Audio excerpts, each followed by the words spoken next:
بسم الله الرحمن الرحيم الحمد لله رب العالمين والعاقبة للمتقين والصلاة والسلام على سيد الأنبياء والمرسلين. أما بعد، باب قول الله ونضع الموازين القسط ليوم القيامة وأن أعمال بني آدم وقولهم يوزن. وقال مجاهد رحمه الله: القسطاس العدل بالرومية، ويقال القسط مصدر المقسط وهو العادل، وأما القاسط فهو الجائر. وبالسند المتصل منا إلى الإمام الحمام الحافظ الحجة أمير المؤمنين في الحديث أبي عبد الله محمد بن إسماعيل بن إبراهيم بن المغيرة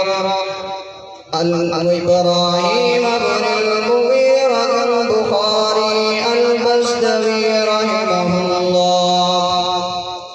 أبي قال حدثنا أحمد بن أشهاب قال حدثنا محمد بن فضيل عن عمارة بن القعقاع عن أبي زرعة عن أبي هريرة رضي الله تعالى عنه قال النبي صلى الله عليه وسلم: كلمتان حبيبتان إلى الرحمن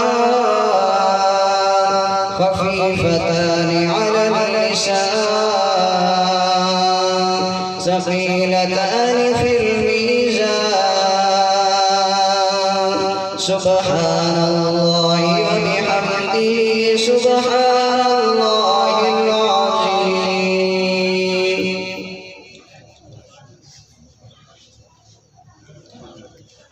أعوذ بالله من الشيطان الرجيم. بسم الله الرحمن الرحیم.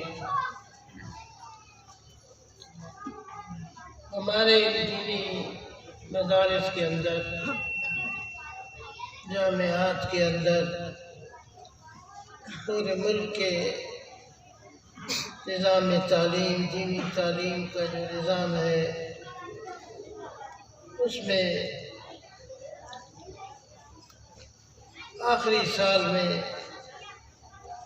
طلباء کو حدیث کی 6 کتابیں صحاح ستہ ان کو کہتے ہیں پڑھائی جاتی ہیں. ان کو پڑھنے کے بعد، ختم کرنے کے بعد، ہمارے یہاں آخری کلاس طالب علم جو ہے وہ الحمدللہ عالم بن جاتے ہیں. ان کی دستار بندی ہوتی ہے، امتحان دیتے ہیں. وفاق المدارس جو ہمارا بورڈ ہے، پاس ہونے کی صورت میں ان کو وفاق کی سند جاری کی جاتی ہے. تو قبل اس کے کہ میں آخری باب کی تقریر کروں اور آپ کو سمجھانے کی کوشش کروں، میں اپنے دورہ حدیث کے طالب علموں کو صحاح ستہ کا اور آپ کو بھی ان 6 حدیث کی 6 کتابوں کا تعارف کرانا چاہتا ہوں. جب رسول اللہ صلی اللہ علیہ وسلم کا زمانہ تھا، صحابہ کا زمانہ تھا، یہ احادیث تو اس وقت سے چل رہی ہیں، اس لیے کہ یہ وحی خفی ہے. جیسے قرآن نازل ہو رہا تھا وہ وحی جلی ہے، حدیث جو ہے یہ بھی وحی ہے، یہ وحی خفی ہے. اس زمانے میں صحابہ جناب رسول اللہ صلی اللہ علیہ وسلم سے احادیث کو سنتے تھے، یاد و یاد، پھر آگے پڑھاتے تھے، پڑھتے تھے. لکھنے کا، احادیث کو تحریر کرنے کا رواج نہیں تھا. ضبط صدر سے کام لیا جاتا تھا۔ ان لوگوں کے حافظے بڑے مضبوط تھے، جو بات سنی وہ ان کو یاد ہو جاتی تھی۔ تو چلتا رہا ایک زمانے تک اسی طریقے سے نظام احادیث کا حفاظ حدیث جو ہے کثرت سے موجود تھے۔ پھر چلتے چلتے حافظوں میں جب کمزوری شروع ہوئی، ضبط صدر ضعیف ہونے لگا، کمزور ڈر ہوا کہ حدیثوں کو اگر لکھا نہ گیا تو یہ ضائع ہو جائیں گے۔ تو پھر اس وقت کے علماء نے یہ فکر کی تو احادیث کو پھر لکھنے کا عمل شروع ہوا۔ تو جب شروع ہوا یہ احادیث لکھی جانے لگی، احادیث کے مجموعے محدثین نے تیار کرنے شروع کیے۔ تو اس وقت کے احادیث کے مجموعے ان کی صورتحال یہ تھی کہ ان میں ہر قسم کی حدیثیں جمع کر دی جاتی تھیں۔ صحاح بھی ہوتی تھی، حسان بھی ہوتی تھی، ضعاف بھی ہوتی تھی۔ علم چونکہ عام جام تھا، جب کوئی حدیث کسی عالم کے سامنے آتی تو وہ اپنے ذوق سے، اپنے وجدان سے اس حدیث کو سمجھ لیتا تھا کہ یہ حدیث صحیح ہے یا حسن ہے یا ضعیف ہے۔ ان کو بتانے کی ضرورت نہیں پڑتی تھی۔ تو اس طریقے سے یہ مجموعے جب کتابت حدیث کا عمل شروع ہوا، باقاعدہ کتابت حدیث، یہ لفظ ساتھ ضرور ملا ہے، جب باقاعدہ کتابت حدیث کا عمل شروع ہوا تو محدثین نے ہر قسم کی حدیثوں کو جمع کر دیتے تھے، مجموعے تیار کیے۔ چلتے چلتے پھر ایک زمانہ آیا جس میں علم کم ہوا، غلطیاں ہونے لگی، صحیح حدیث کو ضعیف، ضعیف کو حسن لوگ سمجھ رہے تھے۔ تو امام بخاری کا اپنا بیان ہے کہ ہمیں ہمارے شیخ، ہمارے استاد اسحاق ابن راہویہ نے فرمایا، ہم اکٹھے تھے کہ اب زمانہ یہ چاہتا ہے کہ امت کو صحیح حدیثوں کا مجموعہ، صرف صحیح حدیثوں کا مجموعہ تیار کر کے دیا جائے تاکہ وہ آنکھیں بند کر عمل اس پر کرے، ان حدیثوں پر عمل کرے۔ تو امام بخاری فرماتے ہیں کہ میرے دل میں یہ خیال پیدا ہوا کہ یہ کام مجھے کرنا چاہیے۔ اور یہ بھی امام بخاری فرماتے ہیں کہ میں نے خواب دیکھا، جناب رسول اللہ صلی اللہ علیہ وسلم کی زیارت ہوئی، میں آپ کو کھڑا پنکھا کر رہا ہوں، کوئی مکھی، کوئی مچھر آپ کی طرف آنے کی کوشش کرتا ہے تو میں اس کو ہٹاتا ہوں۔ جب میں بیدار ہوا تو میں نے اپنے اس خواب کی تعبیر بتانے والے علماء سے پوچھی تو انہوں نے اس کی تعبیر یہ بتائی کہ اللہ تعالیٰ تمہارے سے یہ کام لیں گے کہ تم جناب رسول اللہ صلی اللہ علیہ وسلم کی صحیح احادیث کا مجموعہ تیار کرو۔ تو فرماتے ہیں کہ میرے دل میں جو خیال پہلے تھا وہ مضبوط ہو گیا اور میں نے اللہ کا نام لے کر اس کام کو شروع کر دیا۔ تو حضرات گرامی، دورہ حدیث کے طلباء، دنیا میں سب سے پہلا محدث جس نے صحیح احادیث کا مجموعہ تیار کیا وہ امام بخاری ہے۔ امام بخاری سے پہلے اس صحیح صحت کی شرط کے ساتھ احادیث کو لکھنا اور مجموعہ تیار کرنا کسی نے یہ کام نہیں کیا۔ ہر طرح کی حدیثوں کو لکھ دیتے تھے، جمع کر دیتے تھے۔ یہ پہلا محدث ہے جس کو اللہ نے یہ توفیق عطا فرمائی۔ تو فرماتے ہیں امام بخاری کہ میں نے 16 سال کے عرصے میں یہ مجموعہ جس کو صحیح بخاری کہا جاتا ہے، اصح الکتب بعد کتاب اللہ، جو ہمارے یہاں مشہور ہے، میں نے اس کو تیار کیا اور میں نے اس کو لکھ کر اپنے اور اللہ تعالیٰ کے درمیان میں اس کو میں نے حجت بنا دیا۔ تو اس طرح یہ صحیح بخاری صحت کی شرط کے ساتھ ایک مجموعہ تیار ہو کے امت کے سامنے آ گیا۔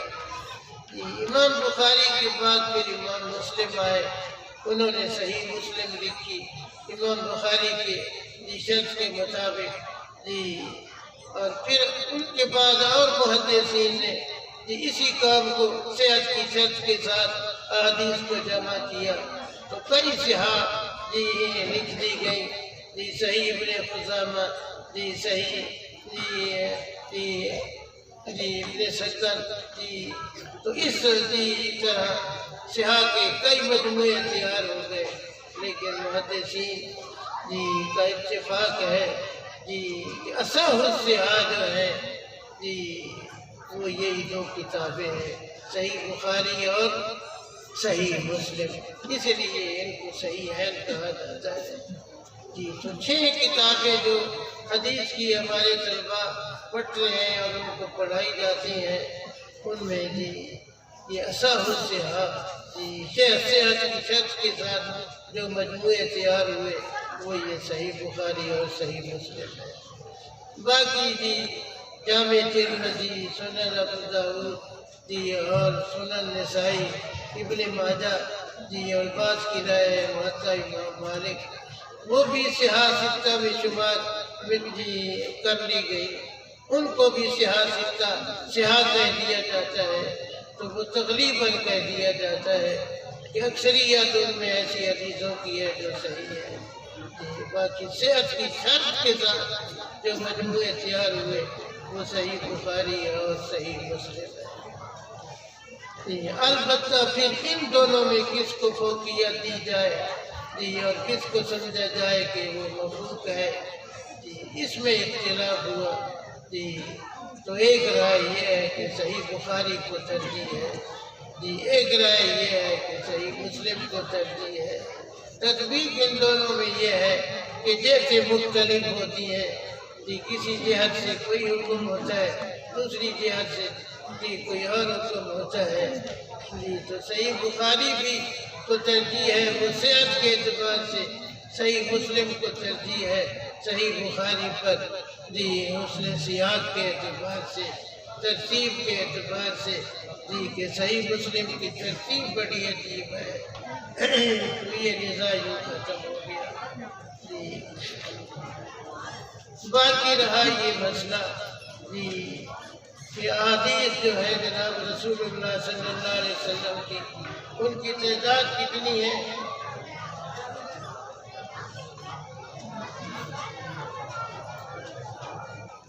تو کوئی یہ نہیں بتا سکتا کہ کتنی ہے کتنی نہیں ہے، لیکن صحیح امام بخاری فرماتے ہیں میں نے اپنی صحیح بخاری جو ہے 6 لاکھ حدیثوں سے منتخب کی ہے۔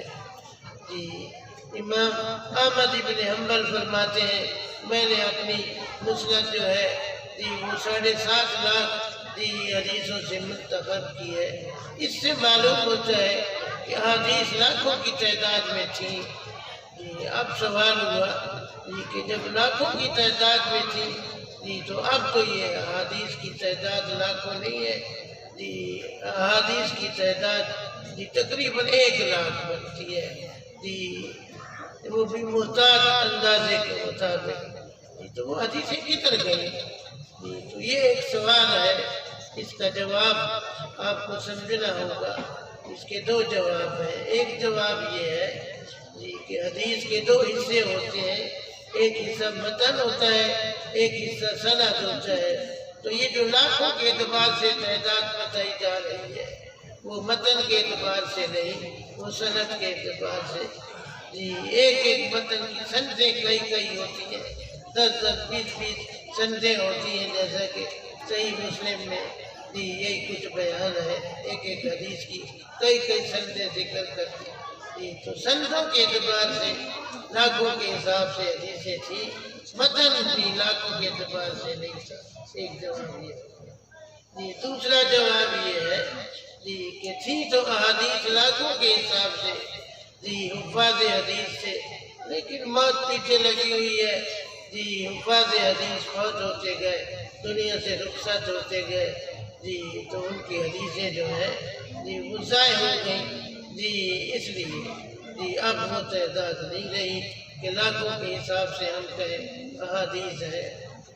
اب تو کہتے ہیں جی 1,00,000 حدیث جی کی تعداد ہے، اس سے زیادہ نہیں ہے جی۔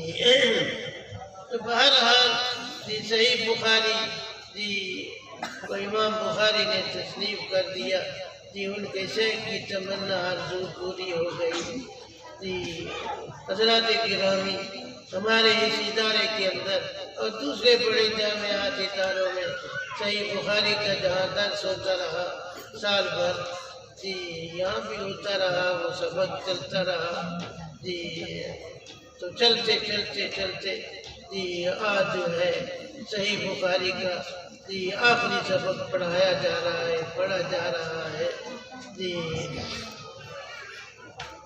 جس میں ہم سب شریک ہو رہے ہیں جی، اور اس جی مجلس کی سعادت ہمیں حاصل ہو رہی ہے جی۔ تو آخری سبق جی سمجھنے سے پہلے ایک تمہید سمجھ لیں تو سب آسان ہو جائے گا، مسئلہ سمجھنا آخری جی باب کی غرض آسان ہو جائے گی جی۔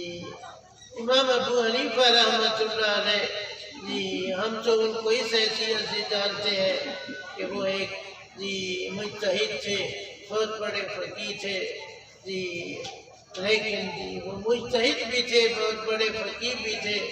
اس کے ساتھ ساتھ امام ابو حنیفہ جو ہے وہ بہت بڑے متکلم بھی تھے، علم کلام کے بھی ماہر تھے جی، اور اپنے زمانے میں جی فاسد العقیدہ لوگوں کے خلاف سیف بے نیام تھے جی، ان کے ساتھ مناظرے کرتے تھے، ان کے شبہات کے جوابات دیتے تھے جی۔ تو ایک قصہ عرض کرتا ہوں جی بطور تمہید کے، تاکہ یہ آخری باب صحیح بخاری کا سمجھنا آسان ہو جائے جی۔ تو امام ابو حنیفہ کے زمانے میں ایک فرقہ پیدا ہوا اسلامی فرقوں میں سے، جس کو خوارج کہتے ہیں۔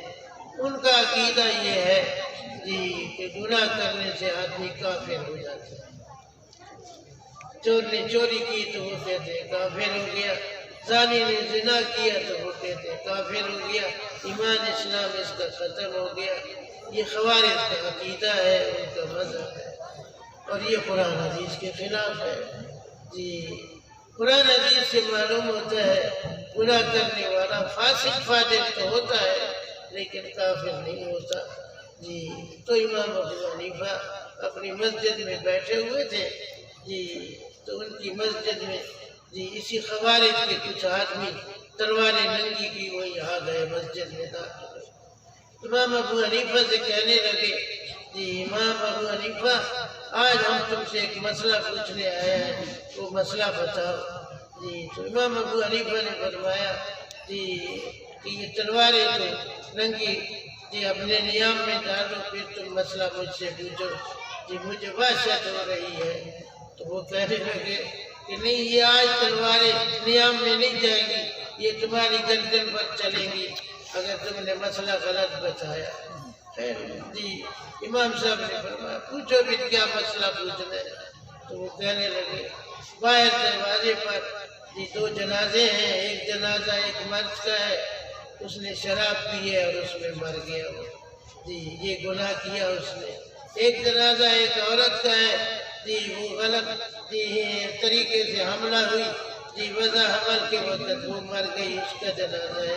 آپ ہمیں یہ بتائیں جی کہ یہ مسلمان ہے یا کافر ہے؟ تو امام صاحب کے لیے جی صورتحال بڑی مشکل ہو گئی۔ اگر فرماتے ہیں جی کہ یہ کافر ہے تو ان کے عقیدے کی تائید ہو جائے گی، اگر فرماتے ہیں کہ مسلمان ہیں تو وہ تلواریں ننگی کر کے بیٹھے ہوئے ہیں، تو آپ کو قتل کر دیں گے، آپ پر حملہ کر دیں گے جی۔ تو دیکھیے امام ابو حنیفہ کو اللہ نے کیسی سمجھ عطا فرمائی جی، کیسے اس مشکل سے وہ باہر نکلے۔ فرمانے لگے ان خوارج کو یہ بتاؤ جی کہ یہ 2 آدمیوں کے جو جنازے ہیں یہ کون سے طبقے سے ان کا تعلق ہے جی؟ انسانوں کے جو طبقات ہیں یہ کون ہے، کس طبقے سے ان کا تعلق ہے جی؟ یہودی ہیں یہ جی؟ تو کہنے لگے نہیں، یہ یہودی تو نہیں ہے۔ پھر امام صاحب نے فرمایا یہ عیسائی ہے، نصرانی ہے؟ انہوں نے کہا نہیں، نصرانی بھی نہیں ہے۔ پھر امام صاحب نے فرمایا جی آخر بتاؤ کون سے طبقے سے؟ جی مشرک ہیں، بت پرست ہے؟ کہا نہیں۔ جی کہا اور کون ہے یہ بتاؤ تو صحیح؟ جی مجوسی ہیں، آتش پرست ہیں؟ کہنے لگے نہیں۔ بھائی بتاؤ تو صحیح کون سے طبقے سے ان کا تعلق ہے؟ جی تو وہ کہنے لگے جی مسلمانوں سے تعلق۔ نہیں بات سمجھ میں آئی کیا؟ امام صاحب نے فرمایا بس تمہارے سوال کا جواب۔ جی وہ کہنے لگا کیسے ہو گیا؟ امام صاحب نے فرمایا جن کو تم خود اپنی زبان سے مسلمان کہہ رہے ہو میں ان کو کافر کیسے کہوں؟ جی میں ان کو کافر نہیں کہہ سکتا۔ وہ حیران ہو گئے، جی پھنس گئے۔ کہنے لگے اچھا یہ بتاؤ جی کہ یہ جنت میں جائیں گے یا جہنم میں جائیں گے؟ امام صاحب نے فرمایا مجھے یہ پتہ نہیں کہ یہ جنت میں جائیں گے یا جہنم میں جائیں گے، میں تو ان کے متعلق وہی کہوں گا جی جو حضرت ابراہیم علیہ السلام نے ان سے برے لوگوں کے متعلق کہا تھا، وَمَنْ تَبِعَنِي فَإِنَّهُ مِنِّي وَمَنْ عَصَانِي فَإِنَّكَ غَفُورٌ رَحِيمٌ۔ میں تو ان کے متعلق وہی کہوں گا جو حضرت عیسیٰ علیہ السلام نے ان سے برے لوگوں کے متعلق کہا تھا جی ان تعذبهم فإنهم عبادك وإن تغفر لهم فإنك أنت العزيز الحكيم۔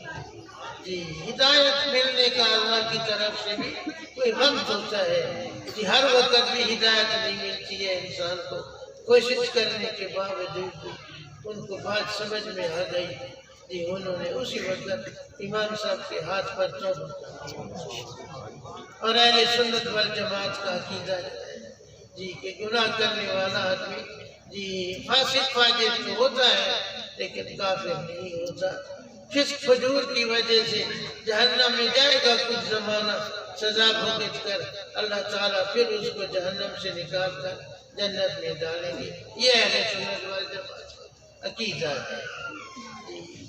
تو ہمارے سلف میں ہمارے جی اکابر علماء میں اکابر میں جی یہ سلسلہ جی شروع سے چلا ہوا ہے جی کہ وہ فاسد العقیدہ لوگوں جی سے کوئی جی سروکار نہیں کرتے تھے جی بلکہ ان کے ساتھ مناظرے کرتے، ان کے عقیدے جی غلط کی تردید کرتے، لوگوں کو بتاتے کہ یہ قرآن کے خلاف ہے، حدیث کے خلاف ہے جی۔ تو وہی صورتحال جی جو امام ابو حنیفہ رحمۃ اللہ علیہ سے چلی ہے اسی صورتحال کا حامل ہمارا یہ امام بخاری بھی ہے جی۔ بچوں نے پڑھی ہے صحیح بخاری جی، دیکھا جی کہ امام بخاری کو جہاں کہیں کسی باب میں کسی مرحلے میں کسی فاسد العقیدہ طبقے کا سامنا کرنا پڑا جی تو امام بخاری میں شدت آ جاتی ہے جی، سخت رد کرتا ہے ان پر جی، قرآن اور حدیث کے دلائل لا کر ان کے شبہات کا جواب دیتا ہے جی۔ تو امام ابو حنیفہ کے اندر یہ شدت میں یہ سمجھتا ہوں جی کہ امام ابو حنیفہ کی طرز جی طریق سے آئی ہے۔ امام صاحب کے اندر جو بات اللہ نے رکھی تھی اللہ نے وہی بات امام صاحب والی امام بخاری کے اندر بھی رکھ دی ہے جی۔ تو صحیح بخاری امام بخاری کی مشہور کتاب ہے دنیا میں، اب یہ ختم ہونے لگی تو آخری باب امام بخاری نے جو لگایا ہے جی وہ یہ لگایا ہے، عقیدہ کی ایک بات ہے کہ جی آخرت میں ہمارے اعمال کا وزن ہوگا، ایک ترازو سامنے آئے گا، اس کے ایک پلڑے میں ہماری نیکیوں کو رکھا جائے گا، دوسرے پلڑے میں ہمارے گناہوں کو رکھا جائے گا، جن سا پلڑا بھاری ہوگا اس کے مطابق جی اس کے لیے جی اللہ رب العزت کا حکم صادر ہوگا۔ یہ ایک عقیدے کا مسئلہ ہے جی۔ کتاب التوحید چل رہی ہے، امام بخاری نے کتاب التوحید آخری کتاب توحید ہے جی، بڑا عنوان یہ اس کے اندر عقیدے کے مسائل بیان کیے ہیں۔ تو یہ بھی جی مسائل توحید سے ہے کہ آخرت میں ہمارے اعمال کا جی وزن ہوگا، اس لیے نَضَعُ الْمَوَازِينَ الْقِسْطَ لِيَوْمِ الْقِيَامَةِ قرآن کی آیت کو انہوں نے ترجمہ الباب بنا دیا جی، یہ دلیل ہے اور دعویٰ اس کے بعد ذکر کر دیا جی۔ وَأَنَّ أَعْمَالَ بَنِي آدَمَ وَأَقْوَالَهُمْ تُوزَنُ، وزن ہوگا ہمارے اقوال اور اعمال کا۔ یہ عقیدے کی بات ہے، ہمیں یہ عقیدہ رکھنا پڑے گا جی کون اس کا منکر ہے؟ جی ان کے خلاف امام بخاری نے یہ باب لگایا، وہ ہے جی معتزلہ ایک فرقہ ہے، وہ کہتے ہیں کہ وزن نہیں ہوگا۔ جی بھائی کیوں نہیں ہوگا؟ اس لیے نہیں ہوگا جی کہ یہ عرض ہے، جی وزن اس چیز کا ہوتا ہے جو جسم والی ہو، ان کا تو کوئی جسم نہیں ہے، تو اب یہ ان کو شبہ ہے، اس کا ہمیں جواب دینا پڑے گا۔ تو جواب علماء نے دیا، جی وہ یہ جواب دیا، اس جہان کے جو عرض ہے جب اگلے جہان میں پہنچیں گے وہ جسم بن جائیں گے، وہ وزن ہوتا ہے، ایک جواب۔ دوسرا جواب یہ ہے، جی دیکھو بھائی میری طرف دیکھو بیٹا، اور بچے ادھر دیکھو، ادھر متوجہ ہو، جی آگے پیچھے مت دیکھو۔ جی وزن جو ہے وہ اعمال کا نہیں ہوگا بلکہ صحف اعمال کا وزن ہوگا، جیسے حدیث بطاقہ سے معلوم ہوتا ہے۔ جی اب ٹھیک ہو گیا، یہ دوسرا جواب ہو گیا۔ تیسرا جواب یہ ہے کہ مسلمان کی شان یہ ہونی چاہیے کہ جب اس کے سامنے جی قرآن حدیث سے کوئی مسئلہ سامنے آ جائے تو اس کو چاہیے کہ وہ اس کو کیا کر لے، مان لے۔ جی سمجھ میں آئے یا نہ آئے اس کو چاہیے کہ وہ مان لے، اس لیے کہ قرآن حدیث وہی ہے، جی قرآن وہی جلی ہے، حدیث وہی خفی ہے، جی تو وہی کا مقابلہ عقل کے ساتھ کرو، جی تو عقل وہی کتابیں ہونی چاہیے، وہی عقل کتابیں نہیں۔ سمجھ آئے یا نہ آئے، جب دیکھو ایک بات قرآن کی حدیث کی بیان ہو رہی ہے، جی قرآن حدیث سے ثابت ہو رہی ہے، اس کا قول کر لینا چاہیے، اس کو مان لینا چاہیے۔ لہذا جی سارے ہم جتنے اس مجلس میں بیٹھے ہیں ہم سب کا یہی عقیدہ ہے کہ ہمارے اقوال اعمال کا وزن ہوگا آخرت میں یا نہیں ہوگا۔ امام بخاری نے یہ باب لگایا۔ جی اب یہ بات سامنے آئی، جی امام بخاری نے اپنی کتاب کی ابتدا جی کچھ جی مضمون سے کی، انتہا جو ہے کچھ مضمون سے کر رہا ہے، جی جس کو کہتے ہیں سوء ختام۔ اگر کسی کتاب کی ابتدا انتہا میں مناسبت نہ ہو تو کہتے ہیں یہ خاتمہ اچھا نہیں ہے، مناسبت ہو تو حسن ختام۔ تو صحیح بخاری کے اندر جی ابتدا ہوئی جی کہ نیت اپنی صحیح کر لو، انما الاعمال بالنیات والی حدیث ذکر کر دی، اور آخر میں آ کے وزن اعمال کا باب لگا دیا۔ کیا مناسبت ہے ان دونوں میں؟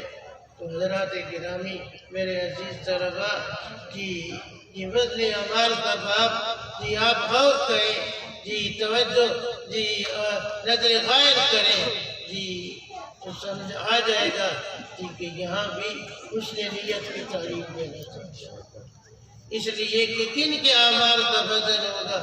انہی لوگوں کے اعمال کا وزن ہوگا جی جن کی نیت صحیح ہوگی، جن کی نیت غلط ہوگی ان کا عمل تو صحیح ہوگا۔ جی تو امام بخاری نے ابتدا میں بھی ہمیں سمجھایا جی کہ اپنے اعمال میں اپنی نیت صحیح کرنا، جی اور جی آخر میں بھی ہمیں سمجھا دیا جب کتاب ختم کرنے لگے جی وزن اعمال کا باب لگا کر جی کہ اپنے اعمال میں نیت صحیح کرنا۔ تو حسن نیت کی تعلیم دی جا رہی ہے، اول بھی یہی آخر بھی یہی، جی تو بدایت اور نہایت میں کیا نکلائی مناسبت نکلائی، تو یہ حسن ختام ہوا، سوء ختام نہیں ہے۔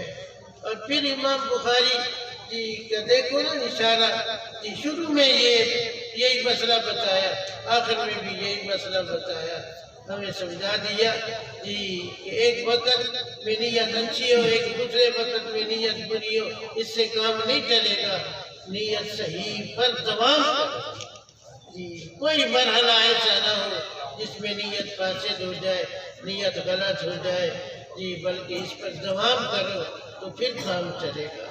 اللہ تعالی ہم سب کو اپنے اعمال میں اپنی نیتوں کو صحیح بنانے کی کیا کرے، توفیق عطا فرمائے، اس کی ضرورت ہے۔ جی اب جی امام بخاری نے جی اعمال کا وزن قرآن کریم کی آیت بھی دلیل بنایا اور جو حدیث ذکر کی ہے آخری حدیث صحیح بخاری کی، اس حدیث کو کہتے ہیں حدیث تسبیح۔ جی کلمتان حبیبتان الی الرحمن خفیفتان علی اللسان ثقیلتان فی المیزان سبحان اللہ و بحمدہ سبحان اللہ العظیم۔ اس حدیث کا کیا نام ہے؟ بولو، حدیث تسبیح، حدیث تسبیح۔ جی تو صحیح کو ختم کیا حدیث تسبیح کے ساتھ، دونوں کا وزن برابر ہے، صحیح اور تسبیح۔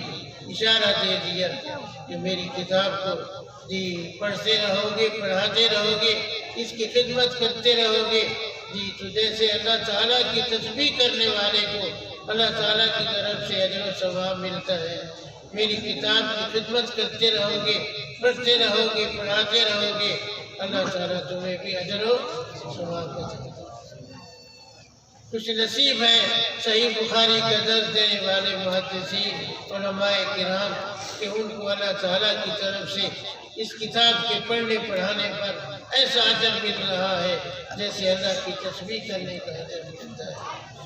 جی بے شک ایسا ہی ہے۔ اللہ تعالیٰ جی اس نعمت کو ہم سے صرف نہ فرمائے، اللہ تعالیٰ زندگی پر ہمیں یہ کام کرنے کی توفیق عطا فرماتے رہے۔ اب یہ سوال ہوا جی کہ من کان آخر کلام لا الہ الا اللہ، آخری کلام تو توحید ہونی چاہیے۔ جی صحیح بخاری کے اندر آخری کلام توحید تو نہیں ہے، تو جواب یہ ہے کہ بھئی یہاں الفاظ کا اعتبار نہیں ہے، معنی کا اعتبار ہے۔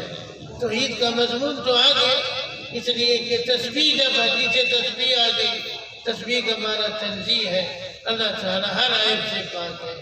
جی اللہ تعالیٰ کا کوئی شریک ہو جائے اللہ اس سے بھی پاک ہے، تو توحید حاصل ہو گئی۔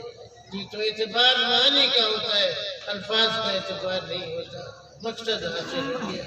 جی اور پھر امام بخاری نے جی ایسا کر کے جی ایک اور اشارہ بھی کر دیا، وہ یہ جی کہ اگر میری یہ کتاب تم پڑھتے رہو گے، پڑھاتے رہو گے، اس کی خدمت کرو گے، جی تو اس کی برکت سے اللہ تمہارا خاتمہ بھی تو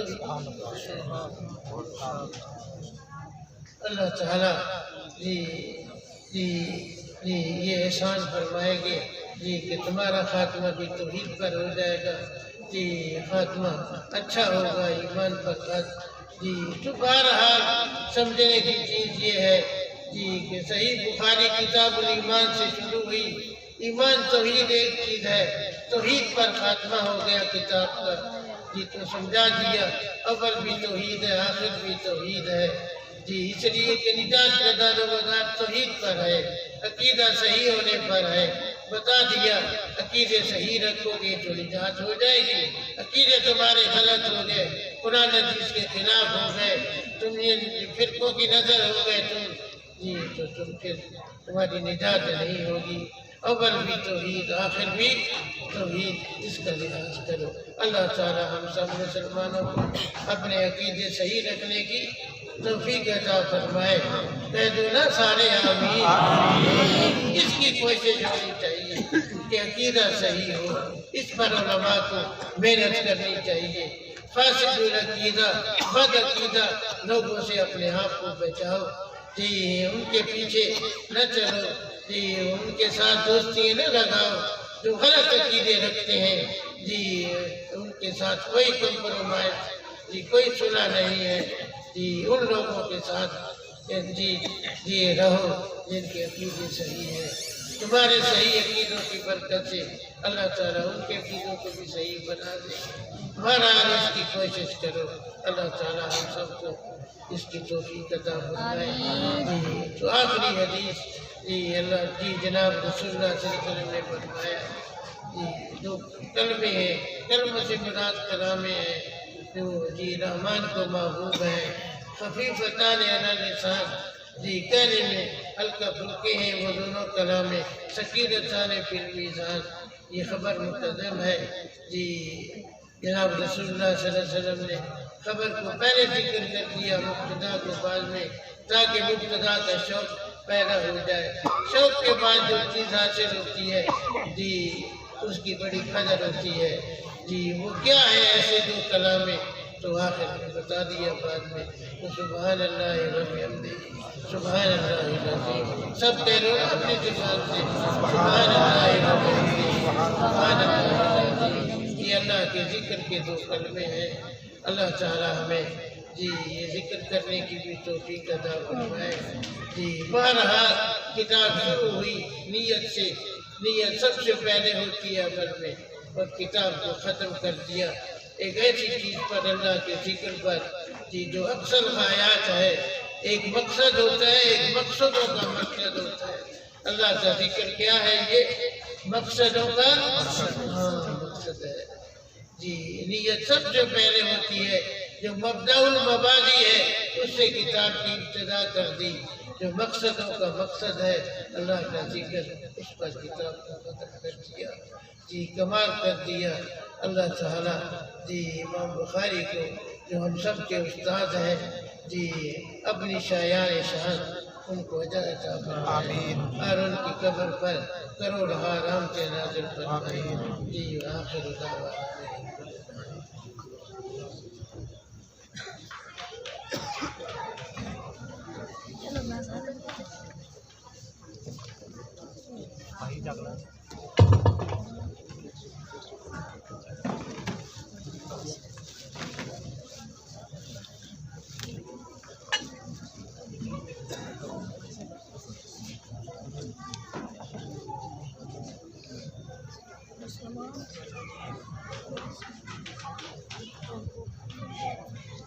بسم اللہ الرحمن الرحیم. میں آنے والے تمام مہمانوں کا شکر ادا کرتا ہوں.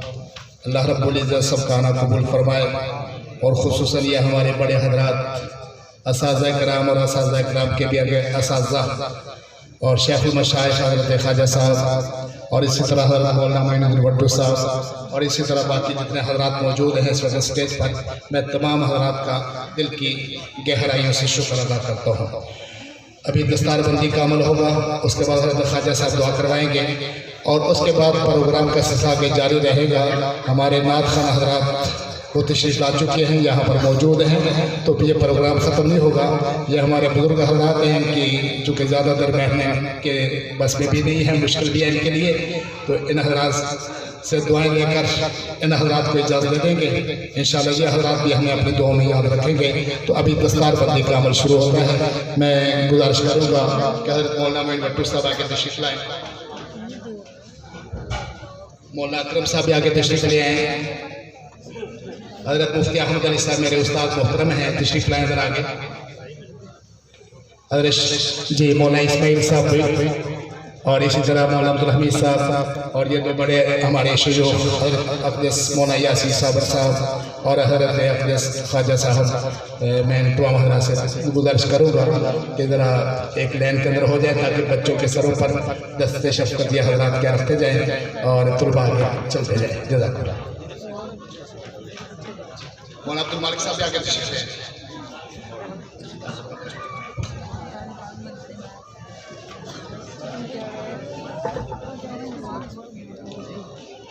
حفظ کے طلباء جن کی دستار بندی ہے وہ اسٹیج پہ تشریف لے آئیں. آپ احباب کے سامنے نام آتے جائیں گے. آپ احباب زیارت فرمائیں. تخصص فی الفقہ سے بھی سند فراغت حاصل کرنے والے طلباء ہیں اور علماء کرام بھی ہیں. حفاظ کرام بھی اس کے اندر شامل ہیں. تخصص فی الفقہ سے سند فراغت حاصل کرنے والے طلباء مفتی ابو سفیان بن محمد لیاقت. مفتی ابو سفیان بن محمد لیاقت. دوسرے طالب علم ہیں مفتی محمد اویس بن عبید اللہ. مفتی محمد اویس. علماء کرام آپ احباب کے سامنے تشریف لاتے ہیں اور اپنے سروں کے اوپر جو ہے وہ دستار فضیلت علماء کرام سے سجوائیں گے. جناب محترم مولوی ابو بکر بن محمد امین. مولوی ابو بکر بن محمد امین